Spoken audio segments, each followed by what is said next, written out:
കർത്താവിന്റെ പരിശുദ്ധ നാമം ഈ മനോഹരമായിരിക്കുന്ന രാത്രിയിൽ വാഴ്ത്തപ്പെടുമാറാകട്ടെ. വളരെ പ്രാർത്ഥനയോടും തികച്ചും ദൈവാശ്രയത്തോടും കൂടെ നമുക്ക് നമ്മുടെ ബൈബിൾ ക്ലാസിന്റെ ഒടുവിലത്തെ രാത്രിയിൽ കർത്തൃപാദപീഠത്തിലായിരിക്കാം. കഴിഞ്ഞ എല്ലാ രാത്രികളിലും ധാരാളമായ അനുഗ്രഹങ്ങൾ കർത്താവ് നമ്മുടെ മേൽ പകർന്നു. ദൈവവചനത്തിൽ നിന്നും ഒരു പ്രധാനപ്പെട്ട സബ്ജക്റ്റിനെ കേന്ദ്രീകരിച്ച് നമ്മൾ ഒരുമിച്ച് തുടർച്ചയായിട്ട് ധ്യാനിച്ചു വരികയായിരുന്നു. അത് കടന്നു വന്ന ദൈവമക്കൾക്ക് അനുഗ്രഹമായി എന്ന് കരുതുന്നു. ദൈവത്തിന് സ്തോത്രം. നിരവധി പ്രിയപ്പെട്ടവർ ഇന്ന് രാത്രിയും ഈ വചനത്തിന് മുൻപിൽ കടന്നു വന്നിരിക്കുന്നത് നിങ്ങൾക്ക് ദൈവവചനത്തോടുള്ള ആത്മാർത്ഥമായ ദാഹത്തിന്റെയും ആഗ്രഹത്തിന്റെയും പ്രതിഫലനമായി കാണുന്നു. തികച്ചും ഏകാഗ്രതയോടും വളരെ പ്രാർത്ഥനയോടും കൂടെ നമുക്ക് ദൈവവചനത്തിലേക്ക് നമ്മുടെ ശ്രദ്ധയെ കേന്ദ്രീകരിക്കാം. ഈ ദിവസങ്ങളിൽ നാം തുടർച്ചയായി ധ്യാനിച്ചുകൊണ്ടിരിക്കുന്ന ദൈവത്തിന്റെ വചനത്തിന് നാം നൽകിയിരിക്കുന്ന തലക്കെട്ട് ദൈവത്തിന്റെ അനാദി നിർണയവും നമ്മുടെ ഉത്തരവാദിത്വവും എന്നതാണ്. ആ ഭാഗത്ത് നിന്നുകൊണ്ട് തന്നെ ഇന്ന് രാത്രിയിൽ തുടർന്നും ദൈവവചനം പങ്കുവെച്ച് ഉപസംഹരിക്കുവാനായിട്ട് ആഗ്രഹിക്കുന്നു. എനിക്കറിയാം, വ്യാഴാഴ്ച എന്ന തലത്തിൽ വ്യാഴം വെള്ളി ദിവസങ്ങൾ ഇവിടെയുള്ള ആരാധനകളും കുടിവരവുകളും നടക്കുന്ന സമയങ്ങളാണ്.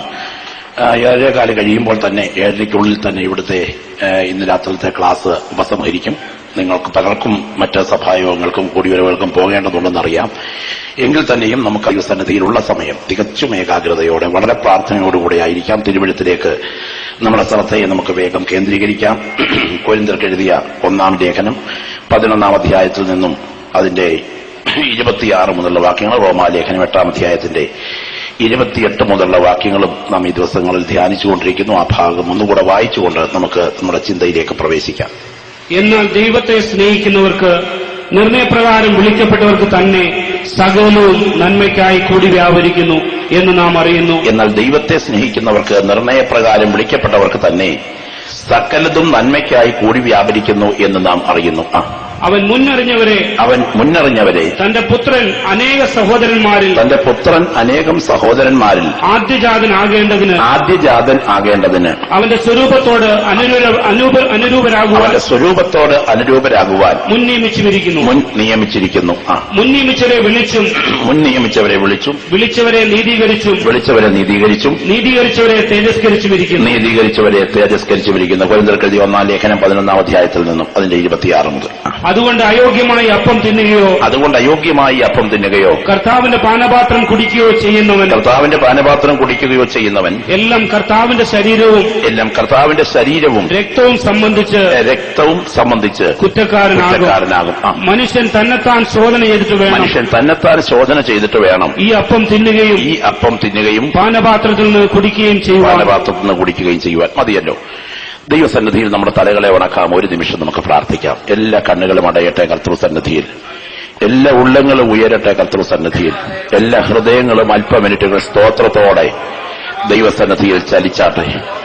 ഇന്ന് രാത്രി ഒരു സാധാരണ രാത്രിയായിട്ടല്ല, പരിശുദ്ധാത്മാവ് തന്നെ നമ്മോട് ഇടപെടുന്ന രാത്രിയായി തീരുവാൻ, ആത്മാക്കളുടെ വിടുതൽ ഇന്ന് രാത്രി സംഭവിക്കുവാൻ, ദൈവവചനത്താൽ ചില ബന്ധനങ്ങൾ അഴിഞ്ഞു മാറുവാൻ, പരിശുദ്ധാത്മാവ് ചില വ്യക്തികളോട് ദൂത് ഇന്ന് രാത്രിയിൽ സംസാരിപ്പാൻ, നമ്മൾ പഠിക്കുന്ന വചനത്തിന്റെ പുറകിൽ ശക്തനായ പരിശുദ്ധാത്മാവ് തന്റെ ക്രിയ നിർവഹിപ്പാൻ നമുക്കെല്ലാവർക്കും ചേർന്ന് കർത്താവിനോട് പ്രാർത്ഥിക്കാം. എല്ലാ പ്രിയപ്പെട്ടവരിൽ നിന്നും പ്രാർത്ഥനയുടെ ശബ്ദമുയരട്ടെ. Glory, hallelujah, hallelujah. ആത്മനിറവ് പ്രാപിച്ച, ആത്മസ്നാനം പ്രാപിച്ച, അഭിഷേകത്തിന്റെ ചൈതന്യം അനുഭവിച്ചറിയുന്ന, പരിശുദ്ധാത്മാവിന്റെ നിയോഗം പ്രാപിച്ച ദൈവമക്കൾ എല്ലാവരും ഒരു ദൂതിനായി കർത്താവിന്റെ മുഖത്തേക്ക് നോക്കിക്കാട്ടെ. കേവലം ഒരു പ്രസംഗം എന്നുള്ളതിനേക്കാൾ, ഒരു ബൈബിൾ ക്ലാസ് എന്നുള്ളതിനേക്കാൾ കർത്താവിന്റെ ആത്മാവ് വ്യക്തികളോട് സംസാരിക്കാൻ നമുക്ക് ദൈവത്തോട് പ്രാർത്ഥിക്കാം. പരിശുദ്ധനായ ഞങ്ങളുടെ പ്രിയ കർത്താവേ, കഴിഞ്ഞ 5 രാത്രികൾ ഞങ്ങൾ ഒരുമിച്ച് നിന്റെ സന്നിധിയിലായിരുന്നു. ഈ 6ാമത്തെ രാത്രിയിൽ അങ്ങയുടെ ആത്മാവ് ഞങ്ങളോട് സംസാരിക്കണമേ. ഞങ്ങളുടെ ജീവിതത്തെ തിരുഹിത പ്രകാരം ഉടച്ചു വാർക്കുന്ന രാത്രിയാക്കുന്ന രാത്രിയെ ദൈവാത്മാവ് തീർക്കണമേ. ആവശ്യഭാരങ്ങളിൽ ഇരിക്കുന്നവരോട് അങ്ങയുടെ ആത്മാവ് സംസാരിക്കണമേ. എത്ര പേരിവിടെ വന്നിട്ടുണ്ടെന്നും ഇവരുടെ വ്യക്തിപരമായ ജീവിതത്തിന്റെ പ്രശ്നങ്ങൾ എന്തെന്ന് ഞങ്ങൾക്കറിയില്ല. എന്നാൽ അങ്ങ് അറിയാത്ത ആരും ഇന്ന് രാത്രി ഇതിനകത്തില്ലെന്ന് ഞങ്ങൾ അറിയുന്നു. ഇന്ന് രാവിലെ മുതൽ ഞങ്ങളുടെ തലയിൽ എത്ര രോമങ്ങൾ നിലത്തുപോയി എന്ന് ഞങ്ങൾ അറിയുന്നില്ല. എന്നാൽ അങ്ങ് അറിയാതെ ഒരു രോമം പോലും ഞങ്ങളുടെ തലയിൽ നിന്ന് താഴെ പോയിട്ടില്ലെന്ന് ഞങ്ങൾ അറിയുന്നു. ഈ ജനത്തെ അങ്ങയുടെ കരങ്ങളിൽ കൈമാറുന്നു. അങ്ങയുടെ ആത്മാവ് തന്നെ സംസാരിക്കണമേ, യേശുവിൻ നാമത്തിൽ തന്നെ. വളരെ പ്രാർത്ഥനയോടുകൂടെ നമുക്ക് ദൈവസന്നിധാനത്തിലായിരിക്കാം. ദൈവത്തെ സ്നേഹിക്കുന്നവർക്ക്, നിർണയപ്രകാരം വിളിക്കപ്പെട്ടവർക്ക് സകലതും നന്മയ്ക്കായി കൂടി വ്യാപരിക്കുന്നു. ലോകത്തിൽ ആർക്കുള്ളതിനേക്കാൾ നമ്മെക്കുറിച്ച് ഒരു പദ്ധതിയുള്ള ദൈവമാണ് ഇന്ന് രാത്രി നാം ആരാധിക്കുന്ന ദൈവം. എന്റെ അപ്പനുള്ളതിനേക്കാൾ, എന്റെ അമ്മയ്ക്കുള്ളതിനേക്കാൾ, എന്റെ അടുത്ത രക്തബന്ധങ്ങൾക്കുള്ളതിനേക്കാൾ എന്നെക്കുറിച്ച് ഞാൻ സേവിക്കുന്ന ദൈവത്തിനൊരു പദ്ധതിയുണ്ട്. ഇന്ന് രാത്രി ഇവിടെ ഇരിക്കുന്ന ദൈവത്തിന്റെ ജനം ഈ വേദഭാഗം ഉരുവിട്ടു പറഞ്ഞ് ധൈര്യം പ്രാപിക്കുവാൻ വീണ്ടും ഇടയാകട്ടെ. ഇതിന്റെ വിവിധ വശങ്ങൾ നാം ഒരുമിച്ച് ചിന്തിച്ചു വരികയായിരുന്നു. ദൈവത്തിന്റെ അനാദി നിർണയം എന്നുള്ളത് എന്തല്ല, എന്താണ് എന്ന് ഞാൻ ഓർപ്പിച്ചു. ദൈവത്തിന്റെ അനാദി നിർണയം എന്നുള്ളത് നമ്മുടെ ഇച്ഛാശക്തിയെ മുഴുവൻ നിയന്ത്രിച്ചുകൊണ്ട് നമ്മുടെ മേൽ വെളിപ്പെടുത്തുന്ന വിധിരേഖയല്ല. ഹൈന്ദവാചാരപ്രകാരമുള്ള വിധി ക്രൈസ്തവ വിശ്വാസത്തിന്റെ ഭാഗമല്ല. എന്നാൽ മനുഷ്യന്റെ സ്വാതന്ത്ര്യത്തിന്റെയും ഇച്ഛാശക്തിയുടെയും പുറകിൽ നിന്ന് പ്രവർത്തിക്കുന്ന ദൈവത്തിന്റെ സർവജ്ഞാനത്തിൽ അധിഷ്ഠിതമാണ് ദൈവത്തിന്റെ ദിവ്യ നിർണയം എന്ന നിത്യനിർണയം. എന്ന് പറഞ്ഞാൽ ദൈവത്തിന്റെ ദിവ്യ കാര്യപരിപാടിയിൽ ആരൊക്കെ നിത്യതയിലെത്തുമെന്നും ആരൊക്കെ തീപ്പൊയ്കയിലെത്തുമെന്നും സർവജ്ഞാനത്തിൽ ദൈവത്തിനറിയാം. അതുകൊണ്ട് തന്നെ ദൈവത്തിന്റെ പ്രീ നോളജിന്റെ വെളിച്ചത്തിൽ ദൈവം തന്റെ അനാദി നിർണയം ഉറപ്പിച്ചിരിക്കുന്നു. അല്ലെങ്കിൽ നമ്മുടെ സ്വാതന്ത്ര്യത്തിന്റെ പുറകിൽ എത്രത്തോളം പോകുമെന്ന് ദൈവത്തിനറിയാം. അർത്ഥാൽ ജോസഫിനെ കുറിച്ചുള്ള ദൈവത്തിന്റെ പദ്ധതി തകർക്കാൻ ആർക്കും പറ്റില്ല. എന്നാൽ ഒരു നാൾ പാപത്തിന് വഴങ്ങുവാനുള്ള പ്രേരണയും പ്രലോഭനവും പുത്തിപ്പീറിന്റെ ഭവനത്തിലുണ്ടായപ്പോൾ ആ പാപത്തിന് ജോസഫ് മുട്ടിടിഞ്ഞു വീണിരുന്നെങ്കിൽ അവനെക്കുറിച്ചുള്ള ദൈവത്തിന്റെ പദ്ധതി അപ്പാടെ തകരുമായിരുന്നു. നമ്മെക്കുറിച്ചുള്ള ദൈവത്തിന്റെ പദ്ധതി തകർക്കാൻ ഒരു ഇരുട്ടിന്റെ ശക്തികൾക്കും കഴിയുകയില്ല. എന്നാൽ ഒരു വേള നാം ദൈവഹിതത്തിന് വിപരീതമായി നമ്മുടെ സ്വതന്ത്ര വില്ലിൽ ചുവടുവെച്ചാൽ നമ്മെക്കുറിച്ചുള്ള ദൈവത്തിന്റെ ഹിതം തകരും. എന്നാൽ ഒരു വ്യക്തി ഇന്നതാകണം എന്നല്ല ദൈവത്തിന്റെ ജ്ഞാനം. ഒരു വ്യക്തി ഇന്നതാകും എന്ന് ദൈവം തന്റെ സർവജ്ഞാനത്തിൽ അറിയുന്നു. അങ്ങനെയെങ്കിൽ നീ കടന്നു പോകേണ്ട ജീവിതപാത നീ ജനിക്കുന്നതിന് മുൻപ് പ്ലാൻ ചെയ്തതിന് ശേഷം ഈ ഭൂമിയിൽ നിന്നെ ജനിക്കാൻ അനുവദിച്ചവനാണ് നീ സേവിക്കുന്ന ദൈവം. അത് ബോധ്യമുള്ള ദൈവമക്കൾ എത്ര പേരുന്ന് രാത്രി ഇവിടെയുണ്ട്? ഞാൻ കഴിഞ്ഞ രാത്രിയിൽ ഓർപ്പിച്ചതുപോലെ ഏത് ശോധനയിലൂടെ നിന്നെ കടത്തിവിട്ടാൽ നീ കറയില്ലാതെ നിത്യതയിലെത്തുമെന്ന് അറിയാവുന്ന സ്നേഹസമ്പന്നനായൊരു പിതാവാണ് നാം സേവിക്കുന്ന ദൈവമെങ്കിൽ ഇന്ന് നാം അനുഭവിക്കുന്ന ശോധനകളെ എല്ലാം കൂടെ ചേർത്ത് വെച്ച് ഒടുവിലത്തെ അധ്യായത്തിൽ അത് നന്മയ്ക്കാക്കി മാറ്റാൻ നാം സേവിക്കുന്ന ദൈവത്തിന് ശക്തിയുണ്ട്. പലപ്പോഴും നമ്മുടെ പ്രതിസന്ധികൾ അതിൽ തന്നെ നമുക്ക് നന്മയാണെന്ന് തോന്നുകയില്ലെങ്കിലും അതിന്റെ പരിണിത ഫലത്തിൽ അതിനെ ദൈവം തന്റെ ദിവ്യ വിചാരണയിൽ നന്മയാക്കി മാറ്റും. അത് വിശ്വസിക്കുന്ന ദൈവമക്കൾ എത്ര പേര് ഇവിടെയുണ്ട്? ഒരിക്കൽ കൂടെ ശ്രദ്ധിക്കുക, നിങ്ങളുടെ മനസ്സിലേക്ക് ആ ചിന്തകൾ ആഴത്തിലിറങ്ങട്ടെ. നിങ്ങൾ അഭിമുഖീകരിക്കുന്ന പ്രതിസന്ധികൾ, മുൻപിൽ നിൽക്കുന്ന കടുങ്കട്ട് വീണ ചോദ്യങ്ങൾ, ഉള്ളിലുയരുന്ന നെടുവീർപ്പുകൾ, ഇതിന്റെ ഉത്തരം എന്താണ് എന്ന് നിങ്ങൾക്കറിയില്ലെങ്കിലും അതിന്റെ ആത്യന്തിക തലത്തിൽ അവസാന അധ്യായത്തിൽ അതിനെ നന്മയ്ക്കാക്കി മാറ്റാൻ ഒരു കരം തിരശീലയ്ക്ക് പുറകിൽ തിരക്കഥ പോലെ പ്രവർത്തിക്കുന്നുണ്ട്. ദൈവത്തിന് സ്തോത്രം. ഞാൻ പറയട്ടെ, ഏകാന്തതയിൽ ആട് മേയിച്ചുകൊണ്ടിരിക്കുന്ന സമയത്ത് ദാവീദിന്റെ അടുക്കലേക്ക് വനാന്തരത്തിൽ 2 മൃഗങ്ങൾ ഇറങ്ങി വന്ന രംഗം നിങ്ങൾക്കറിയാം. ഒന്ന്, ഒരിക്കൽ ഒരു സിംഹം തനിക്ക് നേരെ അലറിയെടുക്കുന്നു. ഒരിക്കൽ ഒരു കരടി തനിക്കെതിരെ അലറിയെടുക്കുന്നു. കരടിയെയും സിംഹത്തെയും നേരിടുന്ന ഈ കർത്തൃദാസനെ നിങ്ങൾ ശ്രദ്ധിക്കുക. അപ്രതീക്ഷിതമായ സമയത്താണ് ഈ 2 പോരാട്ടങ്ങൾ തന്നെ അഭിമുഖീകരിക്കുന്നത്. കടിച്ചു കീറാൻ ഒരു കരടി തനിക്ക് നേരെ അടുത്തു വരുമ്പോൾ, അലറിയെടുക്കുന്ന ബാലസിംഹം തനിക്കെതിരെ വരുമ്പോൾ താൻ നേരിട്ട രംഗങ്ങൾ ശ്രദ്ധിക്കണം. താൻ നേരിട്ട രംഗങ്ങൾ ദൈവത്തിന്റെ ദിവ്യ നിയോഗപ്രകാരമാണ്. തനിക്കെതിരെ കുന്തം ചാണ്ടാൻ ഒരിക്കൽ ഭ്രാന്തനായി കൊട്ടാരത്തിലിരുന്ന ശൗൽ തയ്യാറായപ്പോൾ അകത്തെ കുന്തത്തിന് ഈ കർത്തൃദാസൻ ഒഴിഞ്ഞു മാറുകയായിരുന്നു. എന്നാൽ ഒരിക്കൽ വനാന്തരത്തിൽ വെച്ച് തനിക്ക് നേരെ ശക്തമായ 2 പോരാട്ടങ്ങൾ ഉണ്ടായപ്പോൾ താൻ നേരിടുകയുണ്ടായി. എന്താണ് കർത്താവേ ഈ പോരാട്ടത്തിന്റെ കാരണം എന്ന് ഒറ്റയ്ക്കിരുന്ന് ദാവീദ് ദൈവത്തോട് ചോദിച്ചു കാണും. ഞാൻ ചിന്തിക്കുന്നത് ഞാൻ ഇങ്ങനെ പറയട്ടെ, ദൈവത്തിന് സ്തോത്രം. ഒരു ദിവസം ഗത്തിലെ മല്ലൻ ഇസ്രയേൽ ജനത്തിനെതിരെ പരസ്യമായി രംഗത്ത് വരുമെന്നും അവനെ നേരിടാൻ ഒരുത്തനെ ഒരുക്കിയെടുക്കേണ്ടത് ദൈവത്തിന്റെ ഉദ്ദേശത്തിന്റെ ഭാഗമാണെന്നും സർവജ്ഞാനത്തിൽ ദൈവം അറിഞ്ഞുകൊണ്ട് ശൗലിന് അവനെ നേരിടാൻ ഒരുത്തനെ അഭ്യാസക്കളരിയിൽ ഒരുക്കിയെടുക്കാൻ കഴിയുന്നില്ലെങ്കിലും ദൈവം ഒരുത്തനെ അതിനുവേണ്ടി വനാന്തരത്തിൽ ഒരുക്കുന്നുണ്ട്. ഇന്ന് രാത്രി പറയട്ടെ, ആരും കാണാത്ത ഏകാന്തതകളിൽ അഭിമുഖീകരിക്കുന്ന ഏറ്റുമുട്ടലിന്റെ പുറകിലെ ഉദ്ദേശം എന്താണെന്ന് എല്ലാവരും കാണുന്ന ഏലാ താഴ്വരയിലെ വെല്ലുവിളിയിൽ തെളിയുന്ന ദിവസങ്ങളിലെ അന്നത്തെ പോരാട്ടത്തിന്റെ കാരണം ഇതിലെന്നെ ഒരുക്കുകയായിരുന്നല്ലോ എന്ന് മനസ്സിലാകുകയുള്ളൂ. ഈ ക്ലാസ് ഇവിടെ നടന്നുകൊണ്ടിരിക്കുമ്പോൾ തന്നെ പരിശുദ്ധാത്മാവ് ഇത് കേൾക്കുന്ന വ്യക്തികളോട് പറയുന്നു, നീ ഇന്ന് അഭിമുഖീകരിക്കുന്ന ചില പ്രശ്നങ്ങളുടെ യഥാർത്ഥ പൊരുൾ ഇന്ന് നിനക്ക് മനസ്സിലാകില്ല. എന്നാൽ ഏറെ നാൾ കഴിയുന്നതിന് മുൻപ് നീ മനസ്സിലാക്കും, നീ അഭിമുഖീകരിച്ച ശോധനയുടെ പുറകിൽ നീ അറിയാത്തൊരു കരം നിനക്ക് വേണ്ടി ചലിച്ചെന്ന്. അവിടെ നിന്നെ ബലത്തോടെ നിർത്താൻ ആ കരം ഇന്ന് രാത്രിയും നിനക്ക് വേണ്ടി ചലിച്ചുകൊണ്ടിരിക്കുന്നു. ദൈവത്തിന് സ്തോത്രം. ദൈവത്തെ സ്നേഹിക്കുന്നവർക്ക്, നിർണയപ്രകാരം വിളിക്കപ്പെട്ടവർക്ക് സകലതും നന്മയ്ക്കായി കൂടി വ്യാപരിക്കുന്നു. ഈ രണ്ടാമത്തെ ഭാഗം, ഇത് ദൈവത്തിന്റെ അനാദി നിർണയത്തിന്റെ ഭാഗമാണ്. ആ ഭാഗമൊക്കെ നമ്മൾ എടുത്തതാണ്. എന്നാൽ വളരെ ഗൗരവമേറിയ ഒരു ഉത്തരവാദിത്വത്തിലേക്ക് ദൈവാത്മാവിടെ വിരൽ ചൂണ്ടുന്നു.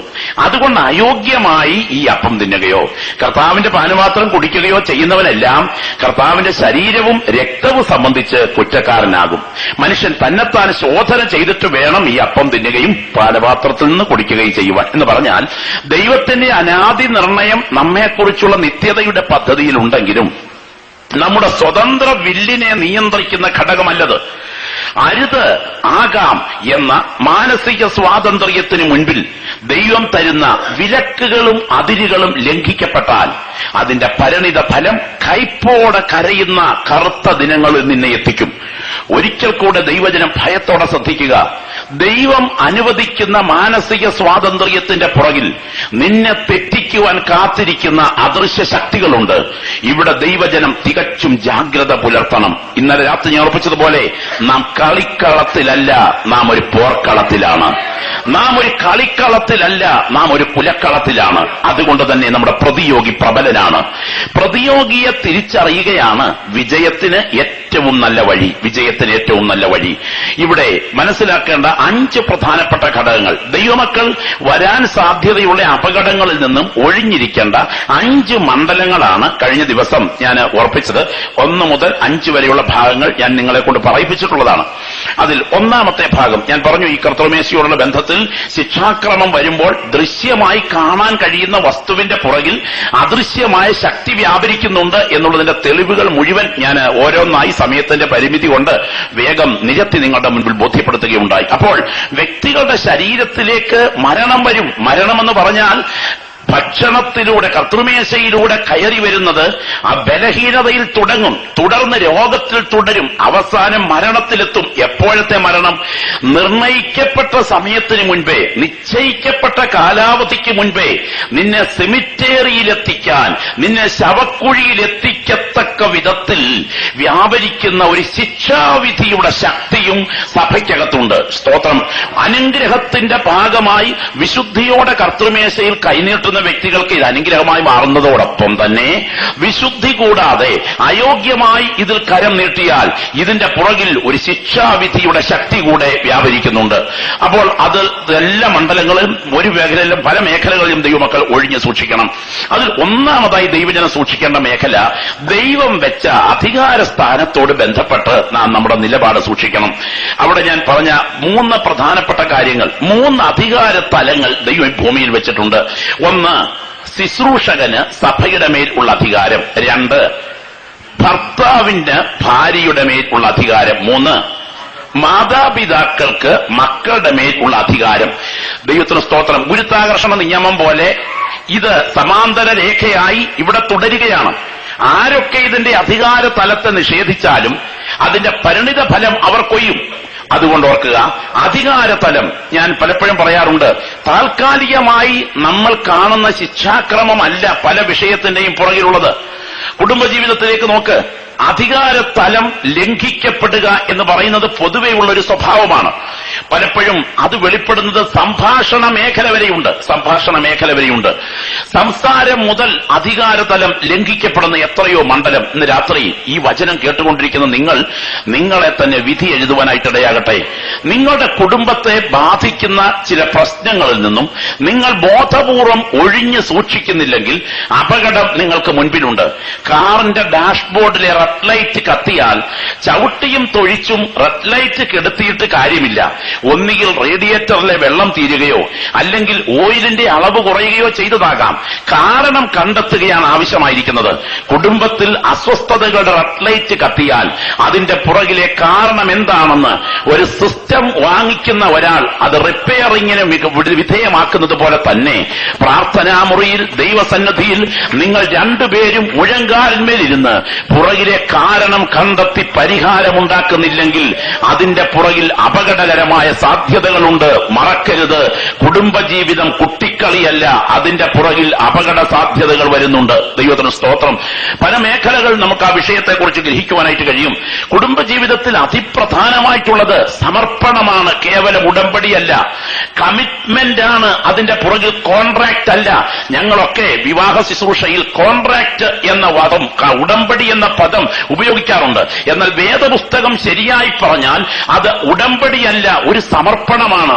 എന്താണ് ഉടമ്പടിയും സമർപ്പണവും തമ്മിലുള്ള വ്യത്യാസം? നമുക്കറിയാം, നാട്ടിൽ ഒരു 10 ലക്ഷം രൂപ കൊടുത്ത് നിങ്ങളൊരു മേസ്തിരിക്ക് ഒരു ബിൽഡിംഗ് പണിയാൻ കോൺട്രാക്ട് കൊടുത്തു. ഓരോ ലക്ഷം രൂപ 50,000 രൂപ 10,000 രൂപ പണിക്കനുസരിച്ച് നിങ്ങൾ കൊടുത്തുകൊണ്ടിരുന്നു. ഇടയ്ക്ക് നിങ്ങൾ പൈസ കൊടുപ്പ് നിർത്തി. അപ്പോൾ മേസ്തിരി എന്ത് ചെയ്യും? പണി നിർത്തും. അപ്പൊ അങ്ങോട്ടുണ്ടെങ്കിലേ ഇങ്ങോട്ടുള്ളൂ. അങ്ങോട്ട് പൈസ കൊടുക്കുന്നെങ്കിൽ മാത്രമേ പണി ഇങ്ങോട്ട് നടക്കത്തുള്ളൂ. ഇതുപോലെ എന്റെ ഭാര്യ എന്നെ ഇങ്ങോട്ട് സ്നേഹിച്ചാൽ ഞാൻ അവളെ അങ്ങോട്ട് സ്നേഹിക്കാം.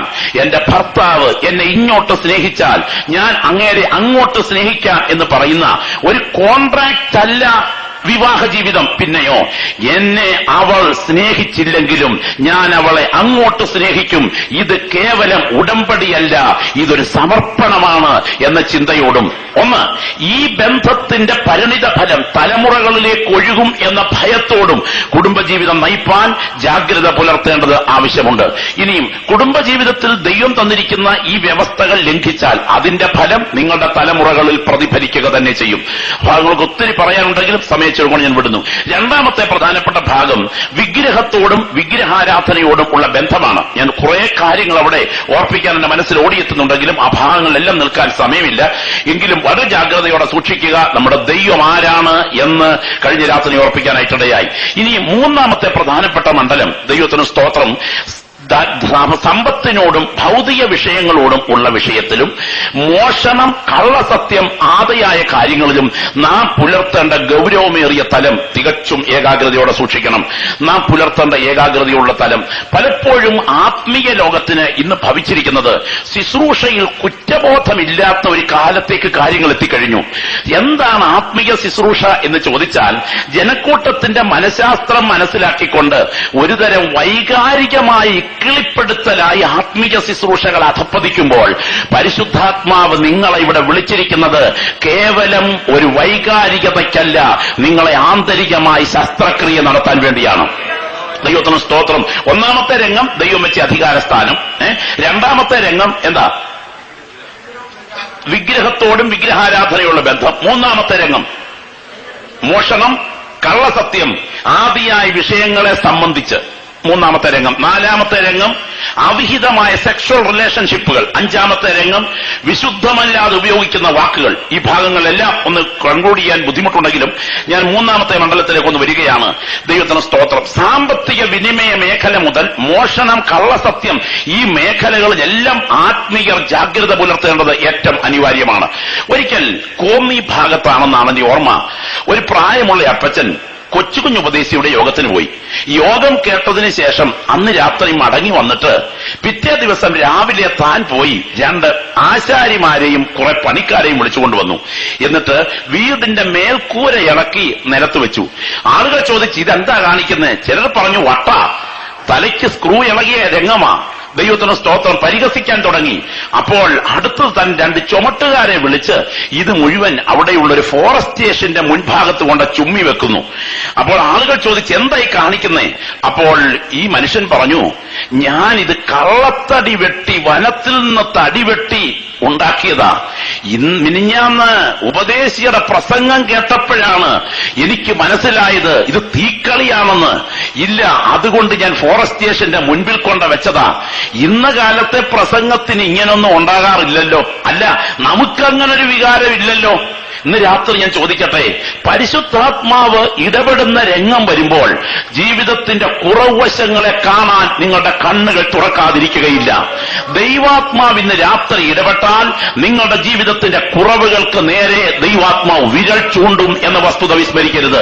അതുകൊണ്ട് തന്നെ നമ്മുടെ വ്യക്തി ജീവിതത്തെ ആഴത്തിൽ വചനത്തിന് മുൻപിൽ വിലയിരുത്തണം. മോഷണം, കള്ളസത്യം എന്നീ മേഖലകളിൽ നമ്മൾ ദൈവസന്നിധിയിൽ എത്രമാത്രം വിശ്വസ്തനാണെന്ന് നാം ദൈവത്തോട് ചോദിക്കണം.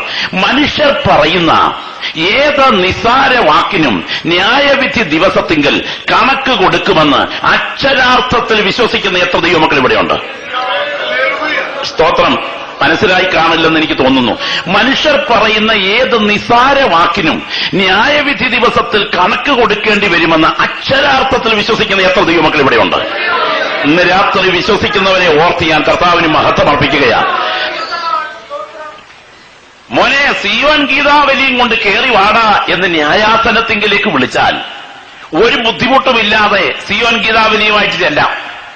എന്നാൽ മോനെ, റേഷൻ കാർഡ് എടുത്തോണ്ട് വാടാ എന്ന് പറഞ്ഞു വിളിച്ചാലോ? മോനെ, വസ്തുവിന്റെ ആധാരവും കൊണ്ട് വാടാ എന്ന് വിളിച്ചാലോ? എത്ര പ്രതിവർഷ വരുമാനം, എത്ര റേഷൻ കാർഡിൽ വെച്ചേക്കുന്നത്,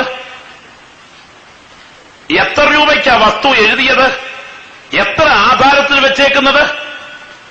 മനുഷ്യർ പറയുന്ന ഏതൊരു നിസ്സാര വാക്കിനും ന്യായവിധി ദിവസത്തിൽ കണക്ക് ബോധിപ്പിക്കേണ്ടി വരുമെങ്കിൽ ഇന്ന് രാത്രി ന്യായാസനത്തിന് മുൻപിൽ എന്നെ വിളിച്ചാൽ എന്റെ കൈകൾ അവിടുത്തെ സന്നിധിയിൽ ബലപ്പെട്ടിരിക്കും എന്ന് പറയാൻ പ്രാഗൽഭ്യമുള്ള ഒരു സമൂഹത്തെ കർത്താവ് അന്വേഷിക്കുകയാണ്. ദൈവത്തിന് സ്തോത്രം. അപ്പോൾ മോഷണം, കള്ളസത്യം, ഈ കാര്യങ്ങളുടെ പുറകിൽ ദൈവത്തിന്റെ കരം ചലിക്കുന്നുണ്ട്. ദൈവത്തിന് സ്തോത്രം. വിശുദ്ധ തിരുവെഴുത്തിലേക്ക് വരുമ്പോൾ നമുക്ക് സക്കറിയാവ്, മലാക്കി, ഹഗ്ഗായി ഈ 3 പുസ്തകങ്ങൾ നമുക്ക് പഠിച്ചാൽ അതിൽ ദൈവജനത്തിന്റെ കൊടിയ ചില പാപങ്ങളിലേക്ക് ദൈവാത്മാവ് വിരൽ ചൂണ്ടുകയാണ്. ശാന്തമായി ഈ ക്ലാസ്സിൽ നിങ്ങളെ ഭാഗങ്ങൾ ശ്രദ്ധിക്കുവാനായിട്ട് ഞാൻ നിങ്ങളെ ക്ഷണിക്കുകയാണ്. നിങ്ങൾക്ക് തിരുവെഴുത്തിലേക്കൊന്ന് വന്നാൽ ആ ഭാഗങ്ങൾ കുറെ കൂടെ ഗൗരവമായിട്ട് മനസ്സിലാക്കുവാനായിട്ട് കഴിയും. ദൈവത്തിന് സ്തോത്രം. സക്കറിയ പ്രവചനം 5-ാം അധ്യായത്തിന് 4-ാമത് വാക്യം ആരെങ്കിലും ഒരാൾ ശബ്ദം ഉയർത്തി വായിച്ചാട്ടെ. ഞാനതിനെ പുറപ്പെടുവിച്ച് 5-ന്റെ ഒന്നുകൂടെ വായിച്ചു. 1 മുതൽ വായിച്ചു. 1. ഞാൻ വീണ്ടും തലപൊക്കി നോക്കിയപ്പോൾ പാറിപ്പോകുന്ന ഒരു ചുരുൾ കണ്ടു. അവൻ എന്നോട് നീ ഇത് എന്ത് കാണുന്നു എന്ന് ചോദിച്ചതിന് പാറിപ്പോകുന്ന ഒരു ചുരുൾ ഞാൻ കാണുന്നു. പാറിപ്പോകുന്ന ഒരു ചുരുൾ എന്ന് അവൻ ഞാൻ കാണുന്നു. അതിന് 20 മുഴം നീളവും 10 മുഴം വീതിയും ഉണ്ട് എന്ന് പറഞ്ഞു. അതിന് 4-ാമത്തെ വാക്യം കൂടെ. 4-ാമത്തെ വാക്യം. ഞാനതിനെ പുറപ്പെടുവിച്ച് അത് കള്ളന്റെ വീട്ടിലേക്കും എന്റെ നാമത്തിൽ കള്ളസത്യം ചെയ്യുന്നവന്റെ വീട്ടിലേക്കും ചെല്ലും. അടുത്ത വാക്യം. അത് അവന്റെ വീട്ടിനകത്ത് താമസിച്ച് അതിനെ മരവും കല്ലുമായി നശിപ്പിച്ചു കളയും. 2 പാപങ്ങളെ കുറിച്ച് സക്കറിയ പ്രവചനത്തിൽ ദൈവത്തിന്റെ ആത്മാവ് ഇസ്രായേൽ ജനത്തെ ബോധ്യപ്പെടുത്തുകയാണ്. 2 പാപങ്ങൾക്കെതിരെയുള്ള ദൈവത്തിന്റെ പ്രതികാര നടപടി തുടരുകയാണ്. എന്താണ് 2 പാപങ്ങൾ? 1, മോഷ്ടിക്കുന്നവന്റെ വീട്ടിലേക്ക്. 2, കള്ളസത്യം ചെയ്യുന്നവന്റെ വീട്ടിലേക്ക്. മോഷണവും കള്ളത്തരവും ഈ 2 കാര്യങ്ങൾ ചെയ്യുന്നവന്റെ വീട്ടിലേക്ക് ഒരു ചുരുൾ പറന്നു പോകുന്നു. ദൈവത്തിന്റെ ദാസൻ സക്കറിയാവ് കാണുന്നു. 10 മുഴം നീളവും 5 മുഴം വീതിയുള്ള ഈ വലിയൊരു ചുരുൾ നേരെ അന്തരീക്ഷത്തുകൂടെ ഒരു വിധി വരുത്താൻ വേണ്ടി ഒരു കുടുംബത്തെ ലക്ഷ്യമാക്കി പറന്നടുക്കുകയാണ്. അങ്ങനെ ആകാശമണ്ഡലത്തിലൂടെ ഈ ചുരുൾ പറന്ന് നേരെ ഒരു വീട്ടിലേക്ക് ചെല്ലുന്നു. അത് 2 പാപങ്ങൾ ചെയ്ത വ്യക്തികളുടെ വീട്ടിലേക്കാണ് ചെല്ലുന്നത്. 1, എന്റെ നാമത്തിൽ കള്ളസത്യം ചെയ്യുന്നവന്റെ വീട്ടിലേക്ക്, 2 മോഷ്ടിക്കുന്നവന്റെ വീട്ടിലേക്ക്. ഇന്ന് രാത്രി ഓർക്കുക, അതിന്റെ പരിണിത ഫലമായി അവനിൽ മാത്രം ആ വിധി തീരുന്നില്ല, അവന്റെ കുടുംബത്തിലേക്ക് ആ വിധി വരികയാണ്. കാരണം മോഷണത്തിന്റെ പുറകിലും കള്ളസത്യത്തിന്റെ പുറകിലും ഉള്ള വിധി, ദൈവത്തിന്റെ കോടതിയിൽ നിന്നുള്ള ഈ വിധിയുടെ ചുരുൾ നേരെ അവന്റെ വീട്ടിൽ വന്ന് പാർത്തതിന് ശേഷം ഒറ്റയ്ക്ക് പോകില്ല. ആ വീടിനെ മരവും കല്ലുമായി നശിപ്പിക്കും. തറവാട് വെളുപ്പിക്കുക, ഉമ്മൻ കുരിപ്പിക്കുക എന്നൊക്കെ പച്ച മലയാള ശൈലി കേട്ടിട്ടില്ലേ? ഇതുപോലെ ആ വീടിനെ തറവാട് വെളുപ്പിച്ച് ആ വീടിന്റെ മരവും കല്ലും വെവ്വേറെയാക്കി ആ കുടുംബത്തിന്റെ കുളം തോണ്ടിയതിന് ശേഷം മാത്രമേ ആ ശിക്ഷാവിധിയുടെ ശക്തി അവിടുന്ന് പോകുകയുള്ളൂ. ഇന്ന് രാത്രി എന്താ നിങ്ങൾ കേട്ടുകൊണ്ടിരിക്കുന്നത്? ഒരു വ്യക്തി ചെയ്യുന്ന ഓഫീസിലാകട്ടെ, ബാങ്കിലാകട്ടെ, ഇൻഷുറൻസ് പോളിസിയിലാകട്ടെ, വ്യക്തി ജീവിതത്തിന്റെ ഏത് മണ്ഡലങ്ങളിലുമാകട്ടെ, സാമ്പത്തിക വരുമാനത്തിന് വേണ്ടി കാട്ടുന്ന ക്രമക്കേടിന്റെ പുറകിൽ ഒരു ശിക്ഷാശക്തി വ്യാപരിക്കുന്നു. ആ ശിക്ഷാശക്തി ആ വ്യക്തിയെ കൊണ്ട് അവസാനിക്കില്ല. ആ വ്യക്തിയുടെ വീട്ടിൽ ജന്മം കൊണ്ട തലമുറ ഉൾപ്പെടെ പാർക്കുന്ന കുടുംബത്തിലേക്ക് ആ ശിക്ഷാക്രമം ശക്തിയോടെ പ്രവഹിക്കും. എന്നിട്ട് ആ വീടിനെ മരവും കല്ലും 2ആക്കി പൊളിച്ച് തകർത്ത് പൊളിച്ചടുക്കിച്ചിട്ടേ അവിടുന്ന് പോകൂ. ഇന്ന് രാത്രി ഈ ദൂത് കേട്ടുകൊണ്ടിരിക്കുമ്പോൾ നിങ്ങൾ ഓർത്തുകൊള്ളുക, വഞ്ചിച്ചും തട്ടിപ്പ് നടത്തിയും തന്ത്രപ്രയോഗത്തിലൂടെയും ബിസിനസ്സിൽ കപടമുഖം കാട്ടിയും നിനക്ക് ബാങ്ക് ബാലൻസ് വർദ്ധിപ്പിക്കാം. പക്ഷെ നീ ഉണ്ടാക്കി വെച്ച ബാങ്ക് ബാലൻസിന്റെ പുറകിൽ നിന്നെ കൊണ്ട് മാത്രം തീരാതെ നിന്റെ ജനറേഷനിലേക്ക് പകരപ്പെട്ട് നിന്റെ കുടുംബത്തെ അടിത്തറ തോണ്ടുന്ന ഒരു ശിക്ഷാക്രമം സർവശക്തന്റെ വായിൽ നിന്നും ഒരു ചുരുൾ പോലെ പറന്നു വന്ന് നിന്റെ വീട്ടിൽ പാർക്കുന്നുണ്ടെന്ന് ഗ്രഹിക്കുമ്പോൾ എന്റെ മുൻപിലിരിക്കുന്ന ദൈവമക്കൾ ഭൗതിക വരുമാനം സമ്പാദിക്കുന്ന മേഖലയിൽ ജാഗ്രത പുലർത്തുക, അല്ലെങ്കിൽ അതിന്റെ പുറകിൽ ശിക്ഷാക്രമം വ്യാപരിക്കും. തൽക്കാലം ബാങ്കിനെ തട്ടിക്കാം, തൽക്കാലം ഇൻഷുറൻസ് കമ്പനിയെ വെട്ടിക്കാം, തൽക്കാലം ഓഫീസിൽ കള്ളത്തരത്തിൽ ഒപ്പിട്ട് കൊടുത്ത് അതിന്റെ മറ്റു പല വകുപ്പുകളിലൂടെയും പണം നിനക്ക് സമ്പാദിക്കാം. എന്നാൽ പരിശുദ്ധാത്മാവ് ഇന്ന് രാത്രി ഈ ദൂത് കേട്ടുകൊണ്ടിരിക്കുന്ന വ്യക്തികളോട് പറയുന്നു, വിശുദ്ധമല്ലാത്ത മാർഗത്തിലൂടെ ഓഫീസിൽ നിന്നാകട്ടെ, ഇൻഷുറൻസ് മേഖലയിൽ നിന്നാകട്ടെ, ആത്മീയ മണ്ഡലത്തിൽ നിന്നാകട്ടെ, നിന്റെ കയ്യിൽ വന്ന ഓരോ രൂപയ്ക്കും നീ മാത്രമല്ല കണക്ക് കൊടുക്കേണ്ടത്. ചുരുൾ പറന്നു വന്ന് വീട്ടിൽ പാർക്കുന്നത് പോലെ ഒരിക്കലും അകന്നു പോകാത്ത ശിക്ഷാക്രമം നിന്റെ വീട്ടിൽ വന്ന് പാർക്കും.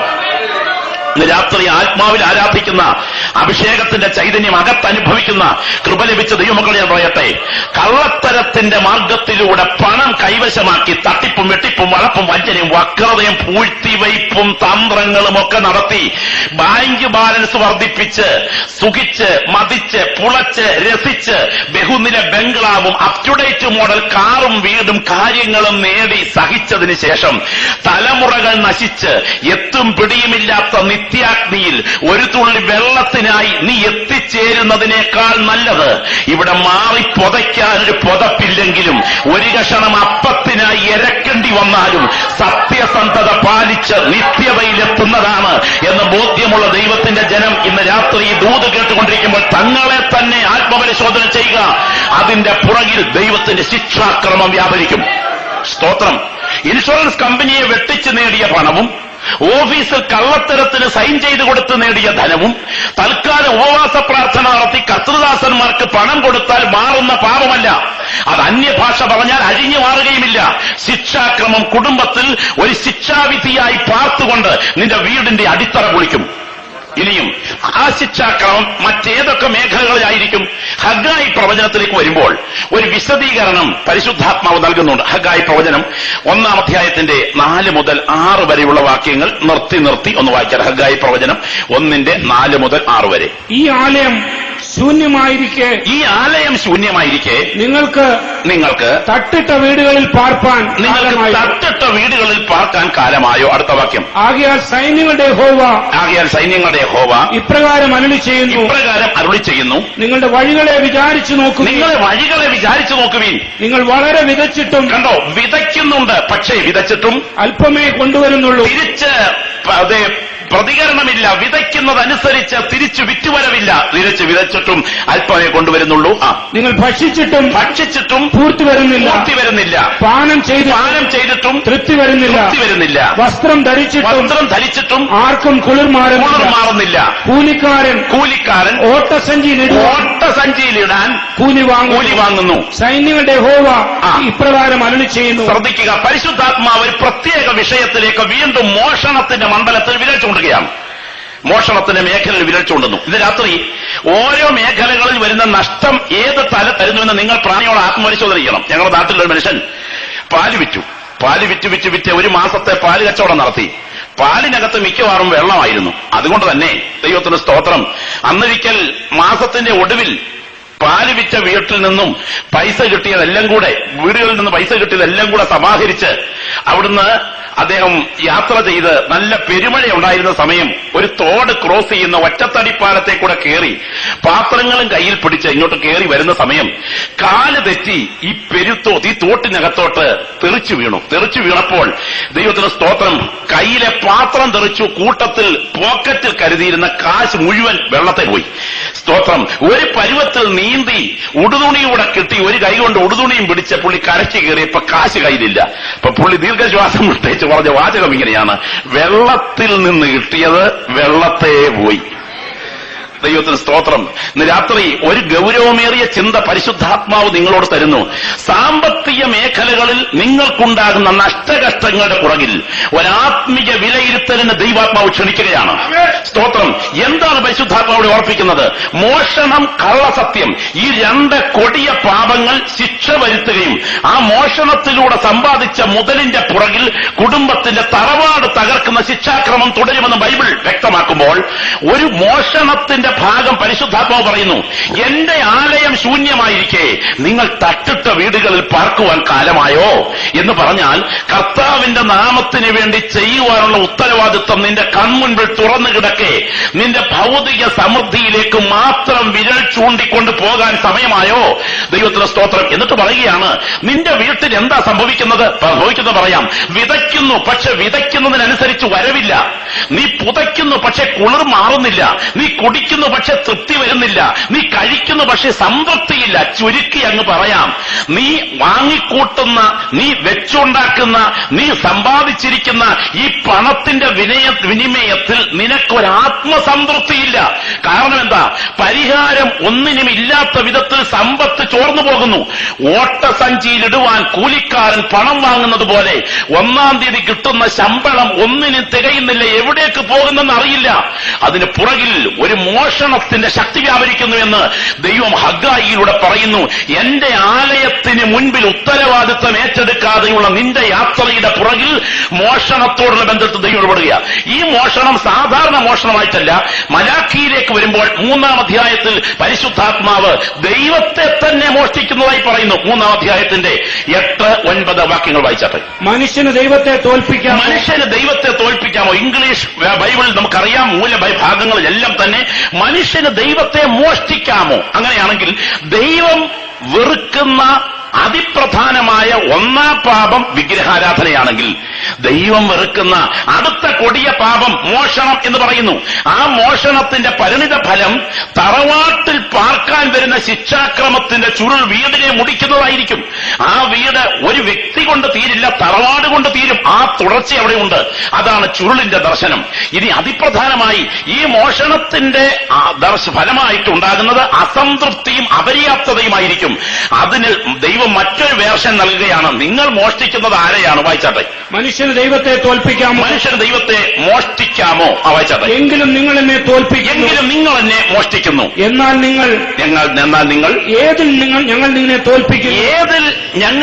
തോൽപ്പിക്കുന്നു എന്ന് ചോദിക്കുന്നു. ദശാംശത്തിലും വഴിപാടിലും തന്നെ സഹസ്രാബ്ദത്തിന് പുറകിൽ ദൈവം തന്റെ ജനത്തിന്റെ ഭൗതിക വരുമാനത്തിന്റെ 10-1 ദൈവനാമത്തിന് വേണ്ടിയുള്ളതാണ് എന്ന വ്യവസ്ഥ നൽകുകയും പുതിയ നിയമത്തിലേക്ക് വരുമ്പോൾ ആ വ്യവസ്ഥ മറ്റൊരു തലത്തിൽ ഓഹരിയായി വ്യത്യസ്തപ്പെടുത്തുകയും പരിശുദ്ധാത്മാവ് ഭൗതിക വിഷയങ്ങളോടുള്ള ബന്ധത്തിൽ ഒരു വ്യവസ്ഥ യുഗങ്ങളായി തുടരുകയും ചെയ്യുന്നു. നിനക്ക് ദൈവം അധ്വാനത്തിന്റെ ഫലമായി തരുന്ന നന്മയുടെ 10% ദൈവനാമത്തിനുള്ളതാണ് എന്ന ദൈവാത്മാവ് മുന്നറിയിപ്പ് നൽകുന്നു. പുതിയ നിയമത്തിലേക്ക് വരുമ്പോൾ അത് ഓഹരി എന്ന മുന്നറിയിപ്പ് നൽകുന്നു. എന്നാൽ ആ ഓഹരി, ആ നന്മ ദൈവത്തിന് വേർതിരിക്കേണ്ടത് നീ സ്വന്തം കാര്യങ്ങൾക്ക് വേണ്ടി അടുത്ത് വ്യക്തിഗതമായി ചിലവഴിക്കുമ്പോൾ അതിന്റെ പുറകിൽ ദൈവാത്മാവ് പറയുന്നു, മനുഷ്യ നീ എന്നെ മോഷ്ടിക്കുകയാണ്. എന്നിട്ട് പറയുന്നു, നിന്റെ വീട്ടിലെ അപര്യാപ്തതയുടെ പുറകിലെ കാരണം എന്താണ്? വിതച്ചിട്ട് തിരിച്ചധികമൊന്നും വരുന്നില്ലല്ലോ, അല്ല കുടിച്ചിട്ട് പോലും തൃപ്തി വരുന്നില്ലല്ലോ, കഴിച്ചിട്ട് പോലും സംതൃപ്തിയില്ലല്ലോ, പുതച്ചിട്ട് നിനക്ക് കുളിർ മാറുന്നില്ലല്ലോ, ഓട്ടസഞ്ചിയിലിടുവാൻ കൂലി വാങ്ങുന്നത് പോലെ കിട്ടുന്നതൊന്നിനും തികയുന്നില്ലല്ലോ. അപ്പോൾ ദൈവത്തോട് സാമ്പത്തിക മേഖലയിൽ കാട്ടുന്ന അവിശ്വസ്തത സർവശക്തന്റെ ഡയറിയിൽ കുറിച്ചു വെച്ചിരിക്കുന്നു എന്നാണ് മലാക്കി പ്രവചനം 3 വ്യക്തമാക്കുന്നത്. അപ്പോൾ ഭക്തന്മാരുടെ ധനവിനിമയത്തിൽ കാണിക്കുന്ന വിശ്വസ്തത ദൈവം കുറിച്ചു വെച്ചിരിക്കുന്നു. ഓർക്കുക, നിങ്ങൾ കർത്തൃനാമത്തിന് ചെയ്യുന്ന ഭൗതിക വിഷയങ്ങൾ സർവശക്തന്റെ ഡയറിയിലുണ്ട്. എന്തിനെന്നറിയാമോ? തിരിച്ചടക്കാൻ അവൻ സമയം തയ്യാറാക്കി വെച്ചിരിക്കുന്നു. എന്നാൽ കാട്ടുന്ന മോഷണ ശ്രമവും ദൈവസന്നിധിയിലുള്ള അവിശ്വസ്തതയുടെ ഭാഗമായി ദൈവം കുറിച്ചു വച്ചിരിക്കുന്നു. അതുകൊണ്ട് പരിശുദ്ധാത്മാവ് വ്യക്തമായി 3-ാം അധ്യായത്തിൽ പറയുന്നു, ദശാംശം മുഴുവൻ ഭണ്ഡാരത്തിലേക്ക് കൊണ്ടുവരിക, ഞാൻ നിങ്ങളെ ആകാശത്തിന്റെ കിളിവാതിൽ തുറന്ന് അനുഗ്രഹിക്കയില്ലയോ? ദൈവത്തിന് സ്തോത്രം. അനുതാപത്തിലൂടെയും മടങ്ങിവരവിലൂടെയും ഭൗതിക വിഷയത്തിന് വിശ്വസ്തതയിലേക്ക് മടങ്ങിവരാൻ ദൈവം തന്റെ ജനത്തെ വിളിക്കുകയാണ്. അങ്ങനെയാണെങ്കിൽ സാമ്പത്തിക മേഖലകളിൽ നാം കാണിക്കേണ്ട വിശ്വസ്തതയ്ക്ക് പുറകിൽ ദൈവത്തിന്റെ കരം ചലിച്ചുകൊണ്ടിരിക്കുന്നു. ഇന്ന് രാത്രി ഈ ദൂത് കേൾക്കുന്ന സമയം ദൈവമക്കൾ തികച്ചും ജാഗ്രതയോടെ തങ്ങളുടെ ജീവിതത്തെ വിലയിരുത്തുക. അപ്പൊ നമുക്ക് മനസ്സിലാക്കാൻ കഴിയാത്ത ചില കാര്യങ്ങൾ നമ്മുടെ കുടുംബങ്ങളുടെ ഒക്കെ പുറകിൽ നിൽക്കുന്നുണ്ട്. ഇന്ന് രാത്രി ആ ഉറവ കണ്ടെത്തി വിടുതലെടുക്കുന്ന രാത്രിയാകണം. കർത്താവിന് സ്തോത്രം. ഈ ബാക്കി കാര്യങ്ങളെല്ലാം ഒന്ന് വിശദീകരിക്കാൻ സമയമില്ലെങ്കിലും ഒരു പ്രധാനപ്പെട്ട വിഷയം ഒന്ന് പറഞ്ഞ് ഇന്ന് രാത്രി ഉപസംഹരിക്കണമെന്ന് എനിക്കുണ്ട്. സമയത്തിന്റെ പരിമിതി എന്റെ മുൻപിലുണ്ട്. തികച്ചും ഏകാഗ്രതയോടെ നമുക്ക് ശ്രദ്ധിക്കുക. നിങ്ങളുടെ കുടുംബത്തിന്റെ പുറകിൽ നിൽക്കുന്ന കാരണങ്ങൾ കണ്ടെത്താൻ മുഴങ്കാലിന്മേൽ ഇരിക്കാൻ എത്ര പേർ തയ്യാറാകും? ഗ്ലോറി. നിങ്ങളുടെ കുടുംബത്തിന്റെ പുറകിൽ നിൽക്കുന്ന കാരണങ്ങൾ കണ്ടെത്താൻ മുഴങ്കാലിന്മേൽ ഇരിക്കാൻ നിങ്ങൾ എത്ര പേർ തയ്യാറാകും? ഒന്നിനും നമുക്ക് സമയം തികയാറില്ലല്ലോ. എന്നാൽ ജീവിതത്തെ വിലയിരുത്തിക്കൊണ്ട് സ്വന്തം ജീവിതത്തെ കണ്ണുനീരോടുകൂടെ ദൈവസന്നിധിയിൽ കാണാൻ മുഴങ്കാലിന്മേൽ ഇരിക്കാൻ എത്ര പേർ തയ്യാറാകും? ഒരിക്കൽ തിരുനെൽവേലിയിൽ ഒരു സുവിശേഷ യോഗം നടക്കുകയായിരുന്നു. ആ സുവിശേഷ യോഗത്തിന്റെ മുൻപിൽ ഒരു അമ്മച്ചി ഒരു മകളുമായി പ്രാർത്ഥിക്കുവാനായിട്ട് വന്നിരിക്കുന്നു. ആ മോളെ നോക്കിയാൽ വികൃതമാണ് അവളുടെ മുഖം. പശുവിന്റെ മുഖം പോലെ നീണ്ട ഒരു വിരൂപ മുഖം. അവളുടെ കാലുകളൊക്കെ ഏതാണ്ട് പശുവിന്റെ കാലുകൾ പോലെ കൊമ്പ് പിളർന്നതുപോലെയൊക്കെ ഇരിക്കുന്ന കാലുകൾ. ഈ വൈകല്യമുള്ള ജന്മവൈകല്യമുള്ള ഈ കുഞ്ഞിന് വേണ്ടി പ്രാർത്ഥിക്കുവാനായിട്ട് ഇവിടെ നിൽക്കുന്ന സാഹചര്യത്തിൽ ദൈവത്തിന് സ്തോത്രം, ആ കരയുന്ന അമ്മച്ചി പറഞ്ഞു, പാസ്റ്ററെ, ഇതിന്റെ പുറകിൽ എന്താണ് കാരണം എന്നെനിക്കറിയില്ല, എങ്കിലും ഞാനൊരു കാര്യം കേട്ടിട്ടുണ്ട്. ഞങ്ങളുടെ വല്യപ്പച്ചൻ ഒരു കരപ്രമാണിയായിരുന്നു. ഈ നാട്ടിലെ വലിയ കണ്ടത്തിന്റെ എല്ലാ ഉടമസ്ഥൻ. പക്ഷേ ഒരു സാധുവായ മനുഷ്യന്റെ പശു ഈ കണ്ടത്തിൽ വന്ന് ഇറങ്ങി മേഞ്ഞപ്പോൾ കഠോരനായ മദ്യപാനിയായ ഞങ്ങളുടെ അപ്പച്ചൻ ആ പശുവിനെ വലിച്ചിഴച്ചുകൊണ്ടുപോയി വീടിന്റെ മുൻപിലത്തെ ഒരു തെങ്ങുമരത്തിൽ കെട്ടി നിർത്തി. ഒടുവിൽ മദ്യപാനികളെ മൂക്കറ്റം കുടിപ്പിച്ച് വീട്ടിൽ കൊണ്ടുവന്നു. അവരെ വീട്ടിലിരുത്തി. അങ്ങനെ ചീട്ട് കളിച്ച് മദ്യപിച്ചുകൊണ്ടിരിക്കുന്ന സമയത്ത് സാധുവായ മനുഷ്യൻ അവന്റെ പശുവിനെ ചോദിക്കാൻ, കറവ പശുവാണ്, ഇതിനെ കറന്നു കിട്ടുന്ന പണം കൊണ്ടാണ് ഉപജീവനം, ചോദിക്കാനായിട്ട് വന്ന സമയം ദൈവത്തിന് സ്തോത്രം, പശുവിനെ ചോദിക്കാൻ നിൽക്കുമ്പോൾ കുഞ്ഞു കിടാവ് അതിന്റെ അവരുടെ മിറ്റത്ത് നിന്ന് കരയുമ്പോൾ ഈ കഠോരനായ ഞങ്ങളുടെ അപ്പച്ചൻ ചാടി ഇറങ്ങി വന്നിട്ട് പറഞ്ഞു, കഴുത്തറത്ത് കാണിയടാ എന്ന്. കഠോരന്മാരായ മദ്യപാനികൾ മുറിക്കകത്ത് നിന്നും വാക്കത്തികളും കൊടുവാളുമായിട്ട് ചാടിയിറങ്ങിയിട്ട് ആ കറവ പശുവിന്റെ കഴുത്ത് വെട്ടിയരിഞ്ഞു. അതിന്റെ തൊലി വലിച്ചു പൊളിച്ചു. എന്നിട്ട് ദൈവത്തിന് സ്തോത്രം, ചോരയിൽ കിടന്ന് പിടച്ച് രക്തം ചീറ്റി ആ പശു ആ മുറ്റത്ത് പിടയുമ്പോൾ, ആ കുഞ്ഞു കിടാവ് അവിടെ നിന്ന് കരയുമ്പോൾ നാട്ടുകാരിൽ പലരും മധ്യസ്ഥതയ്ക്ക് വന്നെങ്കിലും അവരൊന്നും പറയാൻ കഴിയാതെ കണ്ണുനീരോടെ മടങ്ങിപ്പോയി. അന്നേക്ക് ചില മാസങ്ങൾക്ക് ശേഷം ഞങ്ങളുടെ അപ്പച്ചന്റെ മക്കളിൽ ചിലരിൽ പ്രസവാർത്ഥം വീട്ടിലെത്തി. അതിൽ ഒരു മകൾ പ്രസവിച്ചു. വികൃതമായ ഈ രൂപം അത് തലമുറകൾ തുടരുകയാണ്. ദൈവത്തിന് സ്തോത്രം. ഞാൻ ഇന്ന് രാത്രി പറയട്ടെ, അവിടെ പ്രാർത്ഥന ഉയരുകയാണ്. ഭക്തിയോടും വിശ്വസ്തയോടും ജീവിക്കുന്ന, സത്യസന്ധതയോടെ വ്യക്തി ജീവിതത്തിൽ കർത്താവിനെ സേവിക്കുന്ന അനേക ഭക്തന്മാർ തലമുറകളുടെ വൈകല്യം നിമിത്തം ശോധന അനുഭവിക്കുന്ന രംഗങ്ങൾ എനിക്കറിയാം. അവരുടെ ചരിത്രത്തിലേക്ക് പുറകോട്ട് നോക്കിയാൽ അവരുടെ പിതാക്കന്മാരുടെ കാലഘട്ടങ്ങളിൽ പോലും ആത്മീയ വിഷയങ്ങളിൽ അവർ പുലർത്തിയ സത്യസന്ധതയും ആത്മാർത്ഥതയും അറിയാം. എന്നാൽ ശോധനയുടെ പുറകിൽ ചലിക്കുന്നത് കരമേതെന്ന് കാണണമെങ്കിൽ നമ്മുടെ കണ്ണുകൾക്ക് കഴിയുകയില്ല. ദൈവസന്നിധിയിൽ പ്രാർത്ഥനയിലിരുന്ന് ആ വിഷയത്തിന് മറുപടി കണ്ടെത്തിയെങ്കിൽ മാത്രമേ കഴിയുകയുള്ളൂ. ഇതെന്റെ ഭവനത്തിൽ ദൈവം അയച്ച ശിക്ഷാക്രമമാണോ, അതോ എന്നെ ഉരുക്കി രൂപപ്പെടുത്താൻ ദൈവം അനുവദിച്ച ശോധനയാണോ എന്ന് തിരിച്ചറിയുവാൻ മനുഷ്യന്റെ കണ്ണിന് സാധ്യമല്ല. എന്നാൽ സർവശക്തന്റെ കണ്ണുകൾ ഇന്ന് രാത്രി അത് അറിയുന്നുണ്ട്. ദൈവത്തിന് സ്തോത്രം. എന്നാൽ ഒരു വസ്തുത ദൈവമക്കൾ അറിയുക, നമ്മളെല്ലാവരും ഒരു പോർക്കളത്തിൽ നിൽക്കുന്നു. ജാഗ്രത പുലർത്തുന്നില്ലെങ്കിൽ അപകട സാധ്യത മുൻപിലുണ്ട്. ഒരിക്കൽ കൂടെ ഈ പുൾപിറ്റിൽ നിന്ന് എന്റെ മുൻപിലിരിക്കുന്ന കുവൈറ്റിലെ വേർപെട്ട ദൈവമക്കളോട് ഞാൻ പറയുന്നു, എല്ലാ മേഖലകളിലും ജാഗ്രത പുലർത്തുക. ജാഗ്രത പുലർത്തുന്നില്ലെങ്കിൽ അപകടം മുൻപിലുണ്ട്. നിങ്ങൾക്കറിയാമോ, ജഡം ധരിക്കാൻ കൊതിച്ചുകൊണ്ട് ഈ നാട്ടിൽ പാർക്കുന്ന ഭൂതാത്മാക്കളുണ്ട് എന്ന് യേശു പഠിപ്പിച്ചു. ഒന്നുകിൽ ആ മൃഗശരീരത്തിൽ, അല്ലെങ്കിൽ ദൈവത്തിന് സ്തോത്രം മനുഷ്യ ശരീരത്തിൽ. പന്നിക്കൂട്ടങ്ങളിൽ പോകുന്നതിന് മുൻപ് ഗദരദേശത്തെ ഭൂതബാധിതൻ, അവരിൽ വ്യാപരിച്ച ദുരാത്മാവ് എവിടെയാ പാർത്തതെന്ന്? മനുഷ്യ ശരീരത്തിൽ. അപ്പോൾ മനുഷ്യ ശരീരത്തിൽ പാർത്തുകൊണ്ട് പുറം ലോകത്തെ ആസ്വദിക്കാൻ കൊതിക്കുന്ന ജഡരഹിതരായ ആത്മാക്കൾ ഈ നാട്ടിൽ പാർക്കുന്നുണ്ടെന്ന് യേശു പഠിപ്പിച്ചു. ഇത് വിശ്വസിക്കുന്ന ദൈവമക്കൾ കരമൊന്ന് ഉയർത്തി സ്തോത്രം പറഞ്ഞേ. തികച്ചും ഗൗരവമായി ശ്രദ്ധിക്കണേ. ദൈവത്തിന് സ്തോത്രം. ബന്ധനം, അന്ധകാരം, പോരാട്ടം, കെട്ട്, ശാപം എന്നൊക്കെ പറഞ്ഞ് നമ്മൾ വെറുതെ തള്ളിക്കളയാതെ ഒരു വസ്തുത ഓർക്കുക.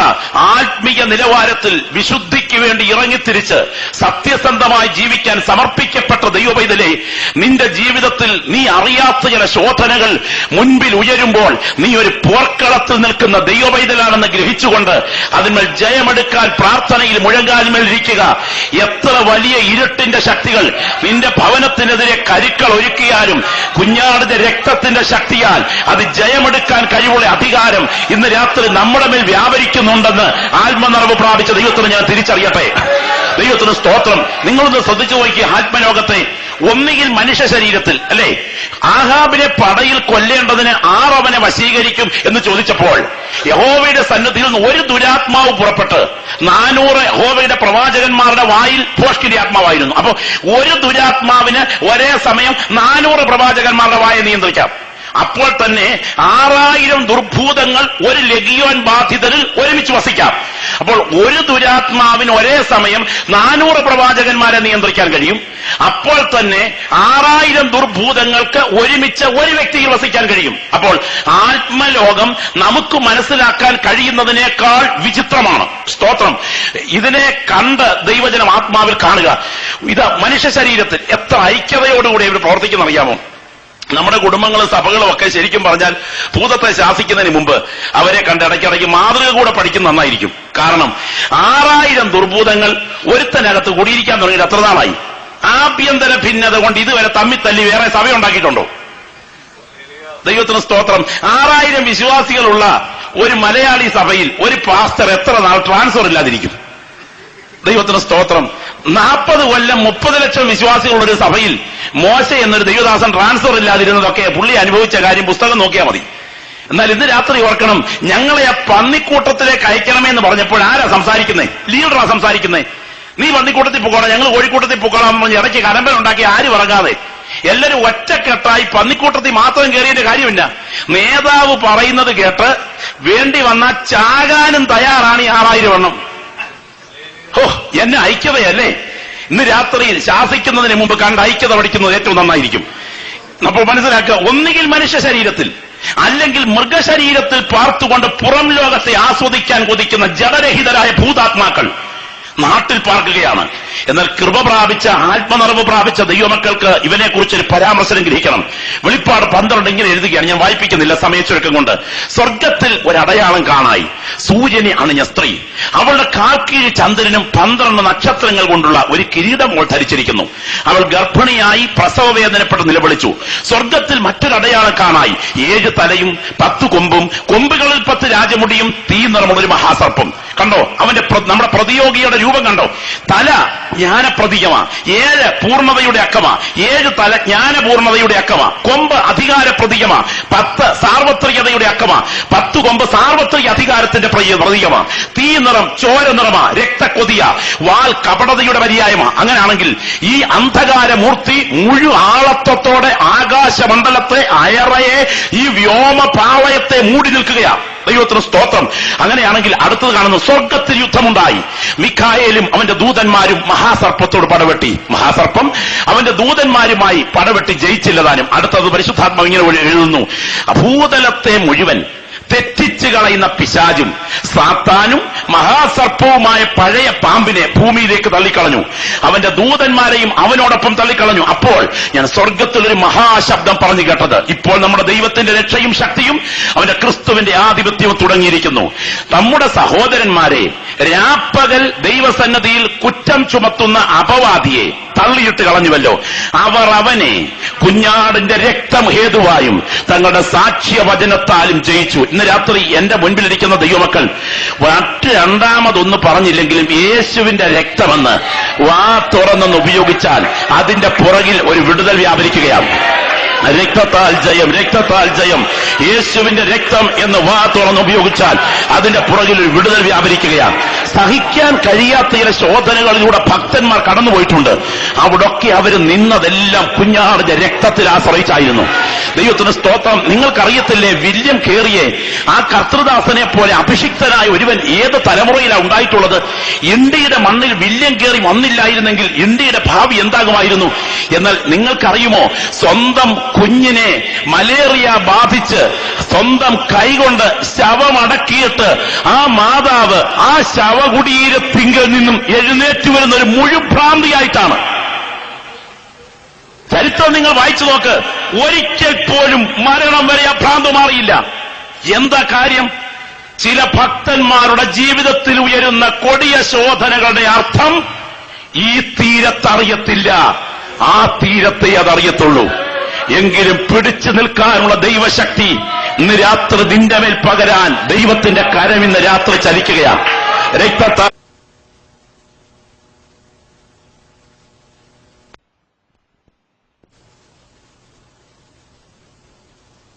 അധികാരത്തോടെ പുറപ്പെട്ടാൽ അതിന്റെ പുറകിൽ പോരാട്ടം നടക്കുന്ന രാത്രിയാണ് ഇന്ന് രാത്രി. കൈ കഴുകി ഒഴിഞ്ഞ പീലാത്തോസിനെ കണക്ക് പറയിച്ച രക്തം, ഒറ്റിക്കൊടുത്ത യൂദയെ ന്യായം വിധിച്ച രക്തം, അവന്റെ രക്തം ഞങ്ങളുടെ മേലും ഞങ്ങളുടെ മക്കളുടെ മേലും വരട്ടെ എന്ന് പറഞ്ഞ യഹൂദ ജനതയോട് കണക്ക് തീർത്ത ആ രക്തം ഇന്ന് രാത്രി പ്രാർത്ഥിക്കുന്ന നീ നിന്റെ ബലഹീനമായ നാവുകൾ തുറന്ന് ആ ഇരുട്ടിന്റെ ശക്തികൾ എന്റെ കുടുംബത്തിനെതിരെ, എന്റെ സഭയ്ക്കെതിരെ, എന്റെ തലമുറയ്ക്കെതിരെ, എന്റെ വാഗ്ദത്തത്തിനെതിരെ ഉയർത്തുന്ന കണികളുടെ മേൽ ഇന്ന് രാത്രി ആ രക്തത്തിൽ ഞാൻ ജയമെടുക്കുന്നു എന്ന് പറഞ്ഞ് ഒന്ന് ഏൽപ്പിച്ചു കൊടുക്കാൻ കഴിയുമെങ്കിൽ ആ രക്തം ഇന്ന് രാത്രി നിന്നെ കഴുകിയെടുക്കുന്ന രാത്രിയാണ്. ഞാൻ ചോദിക്കട്ടെ, എത്രയോ ആളുകൾ രക്തം ചിന്തിയിട്ടുണ്ട്. ഞാൻ പലപ്പോഴും ഓർക്കാറുണ്ട്, പ്രാർത്ഥനാ സ്ഥലത്തിരുന്ന് ജാഗരിച്ചു കൊണ്ടിരിക്കുമ്പോൾ ഗോഡ്സെ എന്ന ഭ്രാന്തന്റെ വെടിയേറ്റ് നമ്മുടെ രാഷ്ട്രപതി, അതെ നമ്മുടെ രാഷ്ട്രപിതാവ് മഹാത്മജി ചോരയിൽ കുളിച്ചാണ് വീണത്, രക്തത്തിൽ കുളിച്ചാണ് മഹാത്മജി അവസാനിച്ചത്.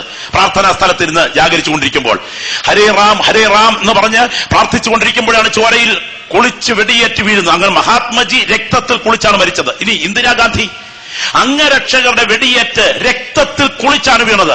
രാജീവ് ഗാന്ധി പെരുമ്പത്തൂരിൽ ഒരു സ്ത്രീ ഒരുക്കിയ കണിയിൽ ശരീരം ചിതറിത്തെറിച്ചപ്പോൾ ഷൂസിന്റെ ലേസ് ഭാഗങ്ങൾ പോലും ക്രോസായി ചിതറിപ്പോകത്തക്ക വിധം ശരീരം ചിന്നിച്ചിതറി ചോരയിൽ കുളിച്ചാണ് മരിച്ചത്. അവന്റെ ചട്ടിയിൽ വേകുന്ന ഭക്ഷണം അവന്റെ കൈകൊണ്ട് വാരി കഴിക്കാൻ അനുവദിക്കെന്ന് പറഞ്ഞ് കറുത്തവർഗക്കാരുടെ സ്വാതന്ത്ര്യത്തിന് വേണ്ടി അമേരിക്കയിൽ പോരാടി എബ്രഹാം ലിങ്കൻ ചോരയിൽ കുളിച്ചാണ് മരിച്ചത്. എന്നാൽ ഇന്ന് രാത്രി ഒരു വസ്തുത ഞാൻ പറയട്ടെ, എബ്രഹാം ലിങ്കന്റെ രക്തത്തിൽ കുളിച്ച മരണം നമ്മുടെ പ്രസംഗ വിഷയമല്ല. ഇന്ദിരാഗാന്ധിയുടെ രക്തത്തിൽ കുളിച്ച മരണം നമ്മുടെ പ്രസംഗ വിഷയമല്ല. രാജീവ് ഗാന്ധിയുടെ രക്തത്തിൽ കുളിച്ച മരണം നമ്മുടെ പ്രസംഗ വിഷയമല്ല. മഹാത്മാഗാന്ധിയുടെ രക്തത്തിൽ കുളിച്ച മരണം നമ്മുടെ പ്രസംഗ വിഷയമല്ല.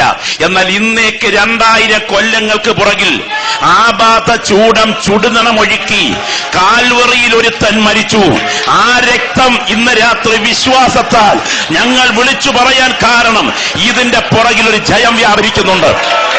വിശ്വസിക്കുന്ന ദൈവപൈതലേ, നിന്റെ അധരങ്ങളിൽ ഇന്ന് രാത്രി യേശുവിന്റെ രക്തത്തിന്റെ ജയം ആരംഭിക്കട്ടെ. ഒരു സാധാരണ രാത്രിയായിട്ടല്ല, അസാധാരണമായ ദൈവശക്തി നിന്റെ ശരീരത്തിലേക്ക് രാത്രി വ്യാപരിക്കുന്നു. നിന്റെ മൺകൂടാരത്തിലേക്ക് രാത്രി വ്യാപരിക്കുന്നു. നിന്റെ ചിന്താമണ്ഡലത്തിലേക്ക് രാത്രി വ്യാപരിക്കുന്നു. നിന്റെ ഭവനത്തിന്റെ പുറകിൽ ഉയർന്നു നിൽക്കുന്ന ചില വിഷയത്തിന്മേൽ ദൈവത്തിന്റെ കരമി രാത്രി ചലിക്കുകയാണ്. ആത്മസ്നാനം പ്രാപിച്ച ദൈവമക്കൾ പ്രാർത്ഥനയിൽ പോരാടട്ടെ. ആത്മസ്നാനം പ്രാപിച്ച ദൈവമക്കൾ പ്രാർത്ഥനയിൽ പോരാടട്ടെ. ഓ, രക്തത്താൽ ജയം, രക്തത്താൽ ജയം. കൈവയ്ക്കാതെ തന്നെ ഇവിടെ വ്യക്തികളെ സൗഖ്യമാക്കുവാൻ യേശുവിന്റെ കരം ഈ ക്ലാസ്സിൽ ഉയരുകയാണ്. കൽപ്പിച്ചുകൊണ്ടിരിക്കുമ്പോൾ തന്നെ അധികാരത്തിന്റെ കരചലനങ്ങൾ കർത്താവിന്റെ കരം ഇവിടെ ചെയ്യുകയാണ്. നിനക്ക് പറക്കാൻ കഴിയാത്ത വിധത്തിൽ കൂട്ടിലടച്ച പക്ഷിയെ പോലെ നാളുകളായി നിന്നെ ബന്ധിച്ചൊതുക്കുന്ന ആ ഇരുട്ടിന്റെ വ്യാപാര ശക്തിയുടെ കടുങ്കട്ട് വീഴ്ത്തിയ പദ്ധതികളെ യേശുവിന്റെ രക്തത്താൽ ഈ ശുശ്രൂഷ ഇവിടെ നടന്നുകൊണ്ടിരിക്കുമ്പോൾ വാഗ്ദത്തത്തിൽ ആശ്രയിച്ച് പ്രാർത്ഥിക്കുക. ആത്മതലം വിടുതൽ ഏറ്റെടുത്തിട്ട് ആ കാര്യം ദൈവാത്മാവ് ചെയ്യുകയാണ്. ഓ, രക്തത്താൽ ജയം. ഹല്ലേലൂയ. ഈ കഴിഞ്ഞ ദിവസം ഭൂതാത്മാവിനാൽ കഷ്ടപ്പെടുന്ന ഒരു സഹോദരി, വളരെ ഭൂതാത്മാവിനാൽ ആ സഹോദരി ഭാരപ്പെടുകയാണ്. സ്ഥലം സഭ തീരുമാനിച്ചു ഒരു കർത്തൃദാസനെ വിളിച്ചു വരുത്തി പ്രാർത്ഥിക്കാം. വ്യക്തിപരമായി ബോധ്യമുള്ളൊരു സ്ഥലം. ഈ ദൈവദാസൻ വരുമെന്ന പ്രതീക്ഷയോടെ ആ സഹോദരി ആ വീട്ടിൽ കൊണ്ടുവന്നു. അവിടെയുള്ള വിശ്വാസികൾ ചിലർ വന്നിട്ടുണ്ട്. സൈക്കാട്രിക്കൽ ട്രീറ്റ്മെന്റ് എല്ലാം ചെയ്തിട്ട് പരിഹാരമില്ല. ഒടുവിൽ പ്രാർത്ഥനയ്ക്കായിട്ടിരിക്കേണ്ട സമയം. പക്ഷേ 10 മണിയായി, 10:30 ആളില്ല, 11 ആളില്ല. ഒടുവിൽ അദ്ദേഹം വിളിച്ചു പറഞ്ഞു, തനിക്ക് വരാൻ പറ്റില്ല, എന്തോ അസൗകര്യമുണ്ട്. ഒടുവിൽ ദൈവദാസനും ദൈവമക്കളും പറഞ്ഞു, നമുക്ക് പ്രത്യേക അധികാരമൊന്നുമില്ലെങ്കിലും നമുക്കൊന്ന് പ്രാർത്ഥിക്കാനിരിക്കാം.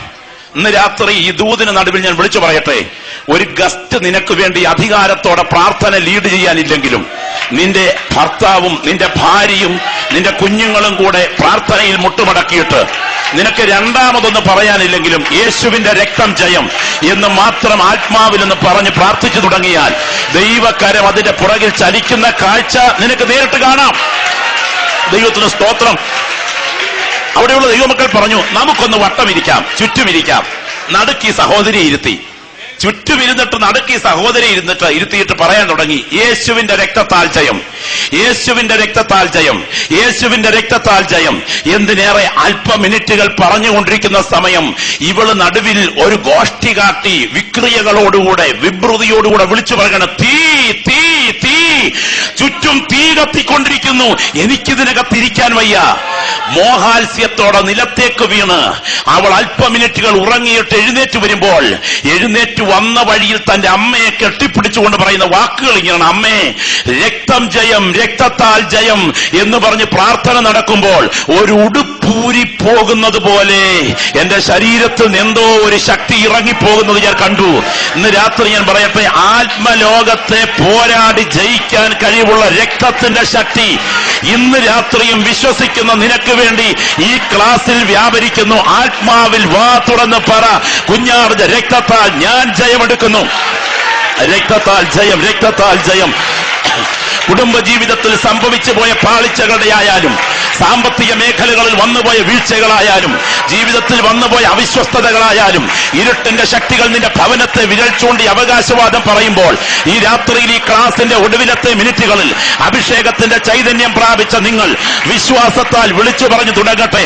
കാൽവറിയിൽ ചൊരിഞ്ഞ നിത്യ നിയമത്തിന്റെ രക്തത്താൽ, ഹാബേലിന്റെ രക്തത്തേക്കാൾ ഗുണകരമായി സംസാരിക്കുന്ന പുണ്യാഹ രക്തത്താൽ, അതിക്രമങ്ങളുടെ മോചനമെന്ന വീണ്ടെടുപ്പ് തരുന്ന രക്തത്താൽ, ശാപത്തിന്റെ കെട്ടുകളെ മുറിച്ചു മാറ്റുന്ന രക്തത്താൽ, കുടുംബ ബന്ധനങ്ങളെ അഴിക്കുന്ന യേശുവിന്റെ രക്തത്താൽ വിശ്വസിക്കുന്ന തന്റെ ജനത്തിനു വേണ്ടി ഇന്ന് രാത്രിയും ദൈവിക വിടുതൽ വ്യാപരിക്കുന്നു. ആത്മാവിൽ ഏറ്റെടുക്കാൻ തയ്യാറാകുമെങ്കിൽ നിന്നെ തൊടുവാൻ അവന്റെ കരം ഇവിടെ ചലിക്കുകയാണ്. Glory glory glory. ഞാനിന്ന് രാത്രി ആരാധിക്കുന്ന ദൈവജനത്തോട് പറയട്ടെ, പരിശുദ്ധാത്മാവ് ഇന്ന് രാത്രി നിന്നെ വെറുതെ അയക്കാൻ ആഗ്രഹിക്കുന്നില്ല. ഒരാൾ കൈവച്ച് പ്രാർത്ഥിക്കാതെ നിന്റെ വിഷയത്തിന്മേൽ അഴിവ് കൽപ്പിക്കുവാൻ അവന്റെ കരം ഉയരുകയാണ്.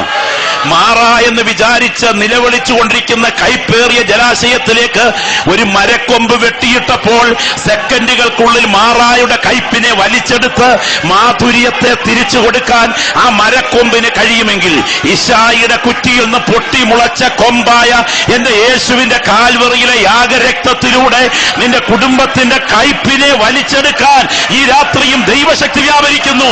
വിശ്വസിക്കാൻ കഴിയുമെങ്കിൽ അത് നിന്റെ ഭവനത്തിന്മേൽ ബലത്തോടെ വ്യാപരിക്കുകയാണ്. Glory glory glory glory. അബ്ദൽ ഘടകന അധികജ അധികൽ ഘടക രേതിക ജഗൽ ഘടക രാധികന യാരകാനക.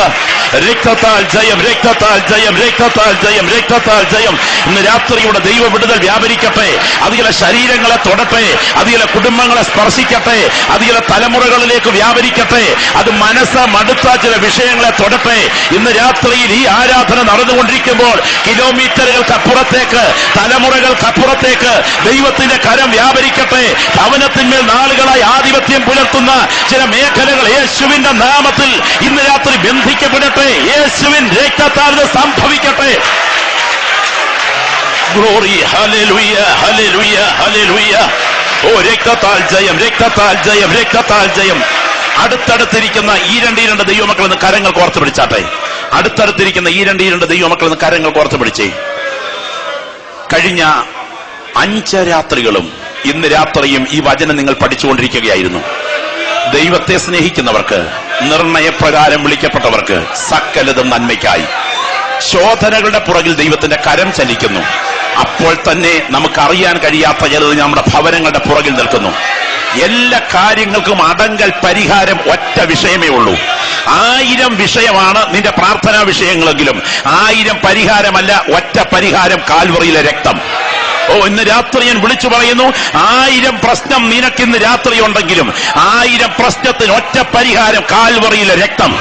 ഈ രാത്രി അത് വിശ്വാസത്താൽ കാണുക. കാൽവറിയിലെ രക്തം അതിന്ന് രാത്രി ഹോളിന്റെ ഏറ്റവും പുറകിലത്തെ നിര മുതൽ ഏറ്റവും വലത്തുവശത്തെ നിര വരെ ദൈവശക്തിയായി വ്യാപരിക്കുകയാണ്.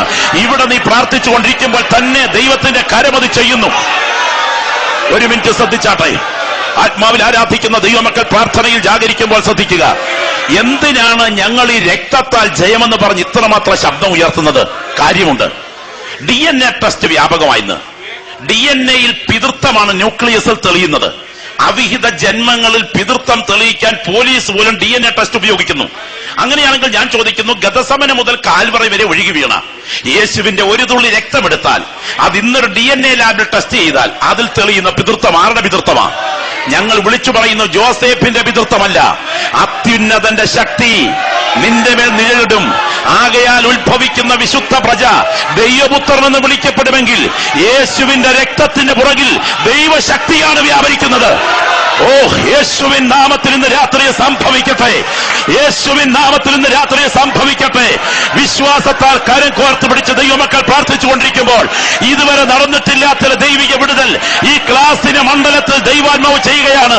ഹോരേബിൽ വെളിപ്പെട്ട ദൈവത്തിന്റെ തേജസ്, സീനായിൽ മൂടിയിറങ്ങിയ ദൈവത്തിന്റെ തേജസ്, പത്മോസിൽ ഇറങ്ങിയ ദൈവപുത്രന്റെ കരം, ദമസ്കോസിന്റെ പടിവാതിക്കൽ ചലിച്ച കരം ഈ ക്ലാസിന് പുറകിൽ വിശ്വസിക്കുന്ന നിന്റെ വിഷയത്തിന്മേൽ തീ പോലെ വ്യാപരിക്കുന്നു. ഇന്ന് രാത്രി യേശുവിൻ രക്തത്താൽ അത് ഞങ്ങൾ വിശ്വാസത്താൽ കാണുന്നു. യേശുവിൻ രക്തത്താൽ ജയം. അംദൽ ഘടകന അധികരയാരകൽ ഘടകൻ ഏതിക ജഗൽ ഘടക രാധികന യാരകാനക ഔദൽ ഘടകന അധികജ അധികൽ ഘടക രാധികന യാരക. തലമുറകളോട്, കുടുംബ സാഹചര്യങ്ങളോട്, സാമ്പത്തിക വിനിമയ മേഖലകളോട്, ഭൗതിക വിഷയങ്ങളോട്, കുടുംബത്തിൽ അഭിമുഖീകരിക്കുന്ന കടുങ്കട്ടുകൾ ഇട്ടുകൊണ്ട് ഉയരുന്ന ചോദ്യങ്ങളോട് ഇന്ന് രാത്രി ഈ ക്ലാസ്സിൽ പങ്കെടുക്കുന്ന ഓരോ വ്യക്തികളിലേക്കും ആത്മമണ്ഡലത്തിൽ വിടുതൽ സംഭവിക്കട്ടെ. ഞങ്ങൾക്ക് മനസ്സിലാക്കാൻ കഴിയാത്ത ചിലത് ഞങ്ങളുടെ ഭവനങ്ങൾക്കെതിരെ നിൽക്കുമ്പോൾ വിശ്വാസത്താൽ ഇന്ന് രാത്രി ഞങ്ങൾ വിടുതലെടുക്കുന്നു. പരിശുദ്ധാത്മാവ് രാത്രി നിങ്ങളോട് ചോദിക്കുന്നു, ഈ കഴിഞ്ഞ ദിവസങ്ങളിലൊക്കെ നമ്മൾ ഒരുമിച്ച് വചനം ധ്യാനിച്ചതിന്റെ പുറകിൽ ഇന്ന് രാത്രി എനിക്കൊരു വിടുതൽ വേണം. ആ രക്തത്തിൽ ആശ്രയിച്ച് എനിക്കൊരു ദൈവിക വിടുതൽ വേണം. എനിക്ക് പ്രാർത്ഥന വേണം ദൈവദാസ എന്ന് ആഗ്രഹിക്കുന്നവർ വലങ്കരങ്ങളൊന്ന് ഉയർത്തിപ്പിടിച്ചാട്ടെ. ഓ രക്തത്താൽ ജയം, രക്തത്താൽ ജയം. പരിശുദ്ധാത്മാവ് രാത്രി നിങ്ങളുടെ വിഷയത്തെ തൊടുകയാണ്. നിങ്ങൾക്കറിയാൻ കഴിയില്ല നിങ്ങളുടെ പുറകിലുള്ളത് എന്താണെന്ന്. എന്നാൽ യേശുവിന്റെ രക്തം ഇന്ന് രാത്രി ക്രിയ നടത്തും. നിങ്ങൾ അതാത് സ്ഥാനങ്ങളിൽ കരമുയർത്തി എഴുന്നേറ്റ് നിന്നേ. യേശുവിൻ നാമത്തിൽ ജയം, യേശുവിന്റെ അധികാരമുള്ള നാമത്തിൽ ജയം. ആ രണ്ട് കരങ്ങൾ കർത്താവിലേക്ക് ഉയർത്തിപ്പിടിച്ചേ, രണ്ട് കരങ്ങൾ കർത്താവിലേക്ക് ഉയർത്തിപ്പിടിച്ചേ. ഇടത്തും വലത്തും നിൽക്കുന്നവരെ നോക്കണ്ട കേട്ടോ, മുൻപിന് പുറകിൽ നിൽക്കുന്നവരെ നോക്കണ്ട. ഇന്ന് രാത്രി ഞാൻ കാണുന്ന സ്വർഗം ഈ ഹോളിന് മുകളിൽ തുറന്നു നിൽക്കുകയാണ്. ദൂതന്മാരിന്ന് രാത്രി ഇവിടെ കുനിഞ്ഞു നോക്കിക്കൊണ്ടിരിക്കുകയാണ്. കർത്താവിന്റെ കരം ചില വ്യക്തികൾക്ക് വേണ്ടി ഇവിടെ ഉയർന്നുകൊണ്ടിരിക്കുകയാണ്. ഈ പ്രാർത്ഥന ആരാധന ഇവിടെ നടന്നുകൊണ്ടിരിക്കുമ്പോൾ ഇത് കേവലം ഒരു ക്ലാസ് അല്ല. ദൈവാത്മാവിന്റെ തീ ഇന്ന് രാത്രി ഇതിന് പുറകിൽ വ്യാപരിച്ചുകൊണ്ടിരിക്കുകയാണ്. യേശുവിന്റെ രക്തത്താൽ ഇത് സംഭവിക്കുന്നു. Glory, hallelujah. സ്വർഗത്തിലും ഭൂമിക്കും നാഥനായ നസറേനായ യേശു ക്രിസ്തുവിന്റെ അധികാരമുള്ള നാമത്തിൽ പാമ്പുകളെയും തേളുകളെയും ശത്രുവിന്റെ സകല ബലത്തെയും ചവിട്ടുവാൻ ഞാൻ നിങ്ങൾക്ക് അധികാരം തരുന്നുവെന്ന് അരുളി ചെയ്തവന്റെ നാമത്തിൽ ഈ ഉയർന്നു നിൽക്കുന്ന കരങ്ങളുടെ പുറകിൽ ഉയർന്നു നിൽക്കുന്ന ചോദ്യങ്ങൾ കുഞ്ഞാടിന്റെ രക്തത്താൽ ഉത്തരമായി മാറട്ടെ. ഇന്ന് രാത്രി വീടുകളിലേക്ക് മടങ്ങിച്ചെല്ലുമ്പോൾ, ഈ ദിവസങ്ങളിൽ ടെലിഫോൺ സന്ദേശങ്ങൾ വരുമ്പോൾ, ഈ ദിവസങ്ങളിൽ കത്തുകൾ കിട്ടുമ്പോൾ, ഈ ദിവസങ്ങളിൽ വിസ വിഷയങ്ങൾക്ക് ഉത്തരം കിട്ടുമ്പോൾ, ഇവിടെ ഞങ്ങൾ പ്രാർത്ഥിച്ചതിന് മറുപടി വെളിപ്പെട്ടു വരട്ടെ. യേശുവിൻ രക്തത്താൽ ഈ കുടുംബങ്ങളെ ഞങ്ങൾ വിശ്വാസത്താൽ മുദ്ര വയ്ക്കുന്നു. യേശുവിൻ നാമത്തിൽ തന്നെ നമുക്ക് കരമടിച്ചൊന്ന് പാടിത്തുടങ്ങാം.